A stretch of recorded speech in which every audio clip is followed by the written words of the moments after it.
सुवटा खाली रह गया, सुवटा कहते तोते को, पार पहुंचा नाही, ऐसे राम राम प्राणी कहे वो जम की नगरी जाही। जिसके अंदर कसक ने ऊपर तो मंत्र जाप करते हैं, कहते हैं वो सूट तोते की तरह रटला रहे हैं। सुवटा पढ़े सुभान गति, अंदर नहीं उचारे, कुंज कुरल अंडपोख हैं ये कोस सैंस हजारे। कुंज कुरल हरि हेत जप अलल पंख गए नारे, हृदय शुद्ध शरीर सर ये कच्छप दृष्टि निहार।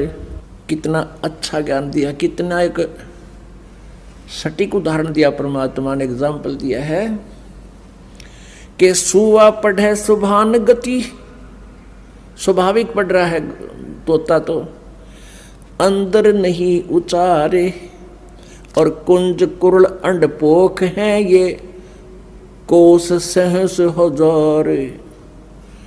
इधर जो ये कुंज आती है ना, कुंज सर्दियों इनमें वर्षा के दिनों में कुंज आती है, कुंज पक्षी होते हैं, और वो इधर बहुत दूर से आती हैं, हजारों कोस दूर से। कोई इटली साइड से कहता है, कोई कहीं से, जैसा भी हमने उदाहरण को समझना है। वहाँ अधिक सर्दी होती है, जिस क्षेत्र में अधिक बर्फ गिरती है वहाँ वो क्या करती हैं, वो अंडे वहाँ पैदा कराती हैं, कुंज पक्षी, और वहाँ से ये चल पड़ती हैं इधर जहाँ नॉर्मल टेम्परेचर होता है और जहाँ उनको आहार प्राप्त होता है, यहाँ आ जाते हैं। तो वो क्या करते हैं, आप हमने देखा वो, क्योंकि विशेषकर ये धान धुन होते थे पहले, उन धानों को खाने के लिए कुंज ज़्यादा पहुँच जाती थी। तो वो क्या करती थी, एक पल भी बोलने से बंद नहीं होती थी, कुरुल कुरुल कुरुल कुरुल न्यू करती रहती थी।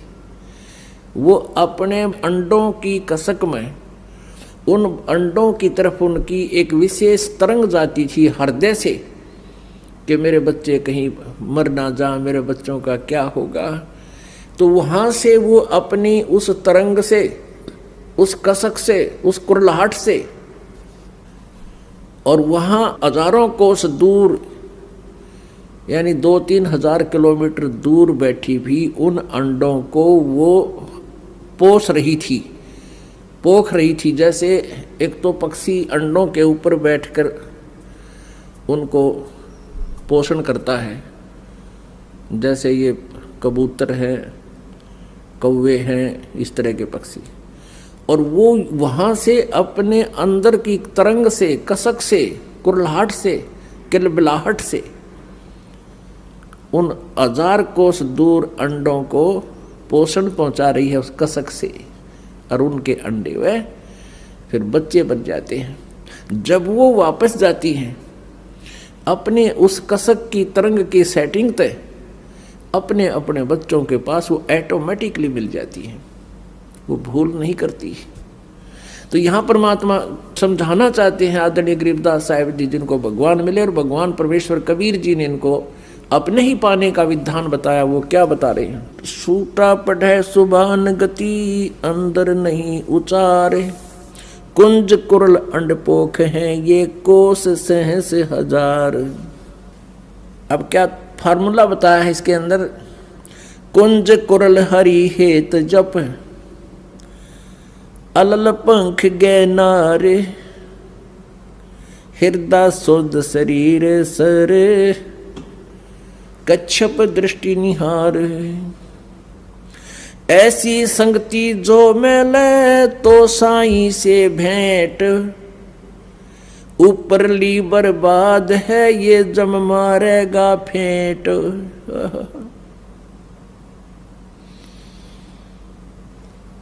ऐसे यदि आप परमात्मा को याद करते हो तो आपकी सफल होगी, आपका साईं परमात्मा से भेंट माने साक्षात्कार होगा। कुंज कुरल हरि हेत जप, अलल पंख गए नारे, हृदय शुद्ध शरीर सरन्यो कच्छप दृष्ट निहारे। जैसे आप जी ने यजुर्वेद अध्याय नंबर 40 के श्लोक नंबर 15 में, मंत्र नंबर 15 में सुना, उसमें क्या लिखा है?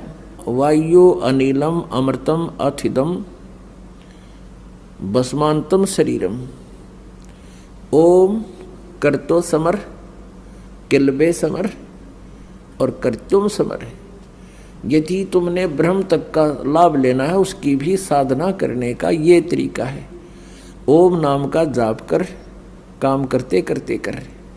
और किलबे माने किलबिलाहट के साथ, विशेष कसक के साथ, जैसे कुंज पक्षी अपने बच्चों की एक पल भी याद नहीं भूलता और हृदय से याद करता है, कुरुल कुरुल, यानी विशेष किलबिलाहट से, विशेष कसक के साथ। किलबे माने ऐसे ढंग से जाप कर जैसे कुंज पक्षी अपने बच्चों को, अंडों को याद करता है कुरलाहट से, अंदर की कसक से, उसको किलबे बोलते हैं।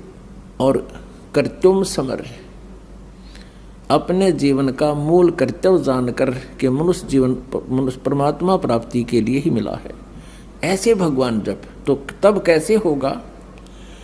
ऐसी संगति जय मिले तो साईं से भेंट, ऊपरली बर्बाद है जब मारेगा फेंट। ऐसे जब तुम साधना करोगे इसी कसक के साथ, तो परमात्मा का साक्षात्कार होगा। और ऊपरली बर्बाद है, ऊपर नुगाहट माला फेर दी, कहते परमात्मा कहते वो अच्छी बात है, अगर उसमें मंत्र में ध्यान रहा है तो वो सफल है। नहीं तो परमात्मा कहते हैं जीव या तो मुख में परे फिरे और माला फिरे कर्मा ही, कर्मा ने हाथ में, और मनुआ तो चौ दिस फिरे, ये तो सिमरना ही। विशेष कसक के साथ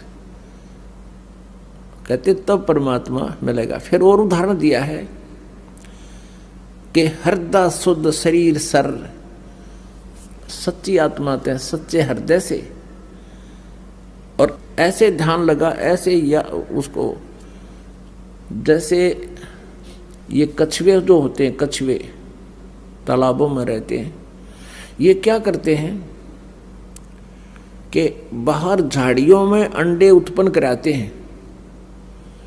जो तालाब के आसपास झाड़ियां होती थी उनमें जाकर अंडे उत्पन्न कराते हैं और फिर रहते हैं जल में। तो अपने उन बाहर झाड़ियों में रखे अंडों का पोषण वो अपनी दृष्टि से करते हैं, बाहर से, जल के अंदर से। आपने देखा होगा ये कछुए, हमने खूब देखे दौड़ा पर तालाबों में, गामा में, तो न्यू इतनी गर्दन काट दिया करे न्यू बाहर न, और न्यू देखते रहा, और एक टक काफी देर तक देखा हमने, कोई मिनट तक वो न्यू ऐसे एक टक देखते रहते हैं। वो उन अंडों को ऐसे ध्यान से पोषण दे रहे हैं। तो ये हमारा मेडिटेशन है कि जैसे आपकी आंखें खुली हैं, आप बैठे हो, मंत्र कर रहे हो, जब आप सारनाम का जाप करते हो तो आपका मेडिटेशन साथ में चलता है। ये विधि हम उसको उपदेश देते समय बताते हैं। तो हमारा जैसे हम यहाँ बैठे हैं और हमारा ध्यान उस सतलोक में है कि हम यहाँ नहीं रहेंगे, हमारा लोक यहाँ नहीं है, हम सतलोक में जाएंगे। जैसे एक अलल पक्षी होता है, उसको अनल पक्षी भी बोलते। अनल, अनल माने वायु होती है, अनिल, और वायु में विचरने वाला वो पक्षी होता है। अब बहुत से पक्षी ऐसे हैं, बहुत से ऐसे जानवर भी हैं जिनकी जाति नष्ट हो गई है। सदग्रंथों में एक ऐसे पक्षी का विवरण आता है कि वो अलल पक्ष कहलाता था, अलल पंखी पक्षी। वो वायु में रहता, ऊपर, बहुत ऊपर के स्थान पर है, और वो ऊपर से ही अंडे छोड़ देती है। मादा अलल अंडे भगवान का वाला छोड़ देती है, ऊपर से अंडे वायु में ही, आकाश में अंडे पैदा कर देती है। और वो कहाँ करती है? जहाँ केले के वन होते थे, वन, ऐसे केले फंसे रहते थे एक दूसरे में, तो वो उस स्थान का उनको आइडिया होता था, उसी के आसपास वो घूमते रहते थे। उसी केले के वन के ऊपर वो अपना उनको आइडिया होता था, वहीं रहती थी। वहाँ से अंडे छोड़ देते थे, भगवान वाला है। और वो अंडा अच्छा भारी होता था, ना इतना बड़ा 4-5 किलो का, और ऊपर से आता गड़ गड़ गड़ करता हुआ, और आते ही वो केलों के वृक्षों पर गिरता हुआ उनके पेड़ों को तोड़ता तोड़ता फिर जमीन पर जाकर गिरकर गद से फूट जाता। अब वायु की घर्षण से, गर्मी से वो पक लेता, उसमें बच्चा बन जाता, और एकदम जब सीधा आकर धरती पर गिर जाए तो बच्चा भी मर जावे।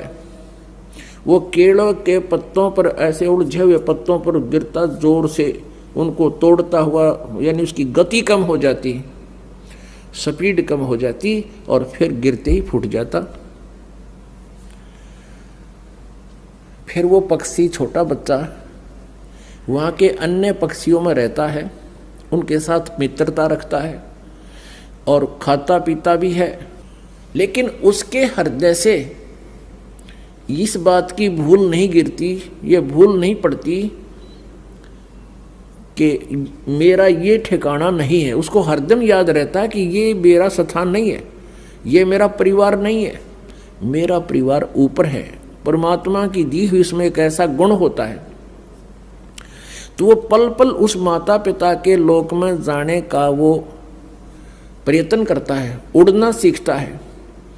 जब वो खूब उड़ना सीख लेता है तो उसका वहाँ के मित्रों में कोई मेल नहीं रहता, वहाँ के पक्षियों में उसका कोई लिंक नहीं रहता, लेकिन जब तक रहता तब तक उनसे खूब प्यार से रहता है। तो चलते समय वो क्या करता है, जब खूब उड़कर देख लेता ऊपर तक, तो इतना भारी पक्षी बताया है कि चलते समय वो 5 हाथियों को उठा ले जाता था अपने पंजों में फंसा के। अपनी आत्मा देख, हमने इस बात पे नहीं जाना है कि ऐसा कैसे था और कैसे था, ये तो हमारी जो सोच है वह जीव वाली है, और हमने सिर्फ ज्ञान से लिंक रखना है।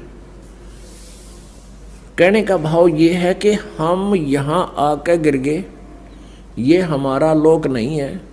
अब परमात्मा को पाने के लिए हमने उस अलल पक्षी के अंडे बच्चे की तरह यह सुरती हटानी नहीं चाहिए कि मेरा परिवार वहाँ है, यहाँ नहीं है। जब तक हमारा संसार में संपर्क है, सबसे प्यार से रहें, और जब हम भक्ति करके दृढ़ हो जाएंगे, खूब भक्ति कमाई हमारी हो जाएगी, तब हम अपने ऑटोमेटिकली सीधे इस भक्ति को लेकर अपने सतलोक चले जाएंगे। अब इसको कहा है कुंज कुरल हरि हेत जप, अलल पंख गए नारे। अलल पंख, अब इसमें एक पंक्ति में परमात्मा की अमरवाणी में 3 एग्जाम्पल दे दिए हैं। कुंज कुरल हरि हेत जप, कुंज जैसे कुरलाहट से, कलबलाहट से, किलवे समर, हरि हेत जप, परमात्मा को प्यार से, ऐसे कसक से जप। और अलल पंख गए नारे, उस अलल पक्ष की तरह डगमग ना हो, पहाड़ की तरह अडिग इरादा रहे, वो अपने माता पिता के पास जाने का, सतलोक में जाने का। हृदय सोद शरीर सर, कच्छप दृष्ट निहार। इस हृदय रूपी, शरीर रूपी सरोवर में शुद्ध हृदय से, और कच्छप दृष्ट निहार, जैसे कछुआ देखता रहता है, एक टक भी उसे दृष्टि नहीं हटाता, ऐसे ही आप जी का जो सूक्ष्म मेडिटेशन ध्यान है, हमारा सूक्ष्म ध्यान कैसा है? जो पति भरता पति से राती, आन पुरुष नहीं भावे, बस पी हर मैं सुरत प्रीतम में, ऐसे ध्यान लगावे। जैसे लड़की का विवाह हो जाता है, अपने मायके आ जाती है, लेकिन उसका अपने पति के प्रति वहाँ रहते हुए मौन रहती है, जिक्र भी नहीं करती।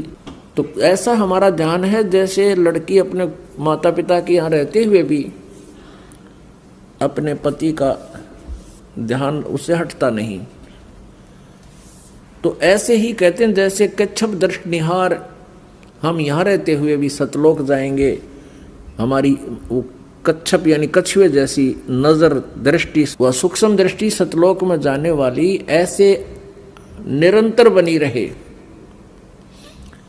तो तब हम परमात्मा पाएंगे।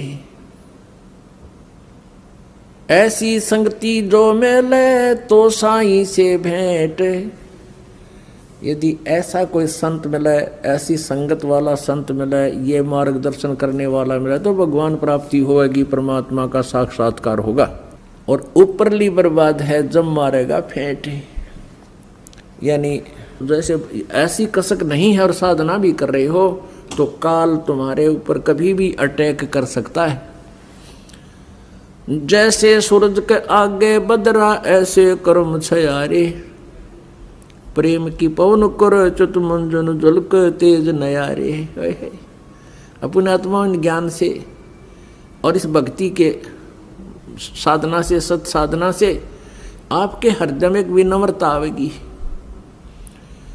एक विशेष प्रेम जागेगा भगवान का। और वो उस प्रेम की दशा बहुत अजीबोगरीब होती है। परमात्मा कहते हैं प्रेम छुपाया ना छुपे, जागट प्रगट हो, मुक्त चाहे बोले नहीं पर नैन देते हैं रो। जब आप परमात्मा की हम कोई कथा सुना है, कभी ऐसी कोई चर्चा चलती है, तो आंखों में ऑटोमेटिकली आंसू आ जाती है। तो समझो आपकी भक्ति यानी वो प्रेम की पवन स्टार्ट होगी है और परमात्मा अवश्य मिलेंगे। बोलो सतगुरुदेव।